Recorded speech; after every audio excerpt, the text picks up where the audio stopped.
జగన్కు పవన్ కళ్యాణ్కు తేడా ఆ ఒక్క పాయింట్లోనే ఉందా? ఆంధ్రప్రదేశ్ రాజకీయాల్లో ఇప్పుడు రెండు విభిన్న దృక్పథాలు రేపటి భవిష్యత్ కోసం హోరాహోరీగా గర్జిస్తున్నాయి. ఆ దృక్పథాలకు నామకరణం చేస్తే ఒకరు వైఎస్ జగన్, మరొకరు పవన్ కళ్యాణ్. ఒకరు ఏనుగు కుంభస్థలంపైనే దాడి చేయాలన్నట్లుగా ఇంటా బయట ప్రభుత్వంపై ప్రతి చిన్న పెద్ద సమస్యలపై ఒంటికాలి మీద లేచి ఎదిరిస్తున్న దూకుడు మనిషి. మరొకరు ఎవరేమన్నా మిన్ను విరిగి మీద పడుతూ ఉన్నా చలించకుండా తానేం చేయాలనుకుంటున్నారా అదే చేస్తూ సామరస్యపూర్వకంగా ప్రజల సమస్యలకు పరిష్కారాన్ని చూపుతూ ప్రభుత్వానికి సానుకూల శత్రువుగా తయారవుతూ భవిష్యత్తుకు బాటలేసుకుంటున్న శాంత స్వరూపి. అయితే ఆశ్చర్యం ఏమిటంటే ప్రజలు ఏ వైపు మొగ్గు చూపుతున్నారో ఇంకా తెలియదు కానీ ప్రభుత్వంలో ప్రతి విషయం బదనాం అయిపోతూ పరువు పోగొట్టుకుంటున్న పరిణామాల్లో చేష్టలుడిగి కూర్చుంటున్న స్థితిలో మొత్తం రాజకీయాలను తమ చుట్టూ తిప్పుకుంటున్న శక్తులు వైఎస్ జగన్, పవన్ కళ్యాణ్. వైఎస్ జగన్ ఇప్పటికే రాజకీయంగా బయటపడిపోయారు. 2019లో జరగనున్న ఏపీ అసెంబ్లీ ఎన్నికల్లో సర్వశక్తులు ఒడ్డి అధికారం కైవసం చేసుకోవడం ఒకటే మార్గంగా తనదైన దూకుడు పంధాలో వెళుతున్నారు. ఈ మధ్య కాలంలో భారత రాజకీయాల్లో ప్రభుత్వంపై ఇంత ఘర్షణాత్మక వైఖరిని నిరంతరం కొనసాగిస్తూ తన ఉనికిని చాటుకుంటున్న వారు జగన్ తప్ప మరొకరు లేరంటే తను ఏ స్థాయిలో చెలరేగిపోతున్నారో అర్థమవుతుంది. ప్రత్యర్థి బలబలాలను మెరుపు వేగంతో అంచనా వేసి చావు దెబ్బ కొట్టడంలో ఘనా పార్టీ అయిన చంద్రబాబు వంటి రాజకీయ దురంధరుడికే జగన్ను అడ్డుకోవడం, ఆయన సంధిస్తున్న విమర్శల శర పరంపరను తట్టుకోవడం ఎలాగో అర్థం కావడం లేదంటే ఆశ్చర్యపడనవసరం లేదు. ప్రభుత్వం ఉద్దేశపూర్వకంగానే అనుద్దేశంగానో వేస్తున్న తప్పటడుగులు జగన్కు నిత్యం వరాలుగా మారుతూ ఉన్నాయి. ప్రతి చిన్న విషయంలోనూ అంత దూకుడు అవసరమా అనే ప్రశ్నలు పట్టించుకోకుండా ప్రభుత్వ తప్పులను బండకేసి బాధడంలో దూకుడుగా మరో మార్గం లేదని జగన్ గట్టి నిర్ణయానికి వచ్చారు. ఒక్కోసారి ఆ దూకుడు బూమిరాంగ్ లాగా తన మెడకే చుట్టుకుంటూ ఉండవచ్చు.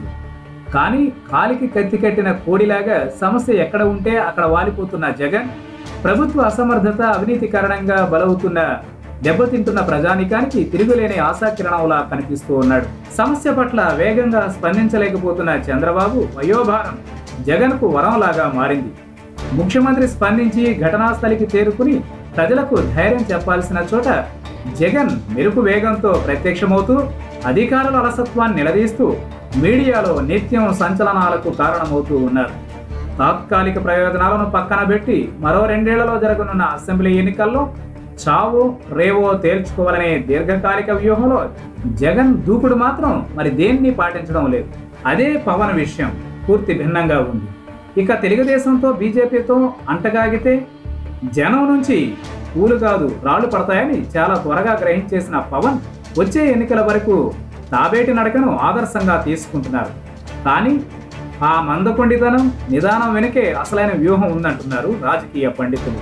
తాను పిలుపునిస్తే పోటెత్తి వచ్చే అశేష జనం దన్ను తప్ప పవన్ స్థాపించిన జనసేనకు ఇంతవరకు సంస్థాగత నిర్మాణం, బలం శూన్యమనే చెప్పాలి. ఈ నేపథ్యంలో సమస్యల పట్ల దూకుడుగా వ్యవహరించడం కంటే ఎక్కడ నొక్కితే సమస్య పరిష్కారం అవుతుందో ఆ పాయింట్ మీదే నిలబడుతూ ప్రజల సమస్యలకు పరిష్కారాలు వెదకడం పవన్ వ్యూహం.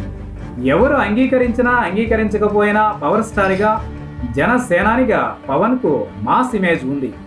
ఆయన రోడ్ల మీదకి వస్తే వేలాదిగా ప్రజలు ఆయన వెనక వస్తారు. అయినా సరే ఈ దశలో పవన్ ఆచితూచి అడుగులు వేస్తున్నారు. ఆందోళనలు చేసి విధ్వంసాలకు దిగితే సమస్య పక్కదారి పడుతుందని, దానివల్ల బాధితులకు అన్యాయం జరుగుతుందనే ఖచ్చితమైన అవగాహనతో సహనంతో వ్యవహరిస్తూ సంయమనం పాటిస్తున్నారు. ప్రభుత్వాలపై విమర్శలకు దిగకుండానే పాలకుల్ని, అధికార యంత్రాంగాన్ని కదిలిస్తున్నారు. బాధితులతో మాట్లాడడం, గ్రామాల్లో కలియదిరగడంలో జగన్, పవన్ వైఖరి ఒకటేగా ఉన్నా బాధిత ప్రజల ఆవేదనను ప్రభుత్వం దృష్టికి తీసుకువచ్చి దాన్ని పరిష్కరిస్తారా లేక తడాకా చూపమంటారా అంటూ ప్రభుత్వాన్ని ఒత్తిడి పెట్టడంతో పవన్ పూర్తి భిన్న వైఖరి అవలంబిస్తూ ఉన్నారు. రేపు ఎన్నికల సమయం దూసుకొచ్చే నాటికి పూర్తి కాలం రాజకీయాల్లోకి వచ్చేందుకు ఆర్థిక వనరుల కోసం తీవ్రంగా ప్రయత్నిస్తున్న పవన్ 4 రాళ్లు వేసి పక్కకు తప్పుకోవడం కాకుండా జనంకు భరోసా ఇవ్వడంలో తనదైన పందాలో సాగుతూ ఉన్నారు.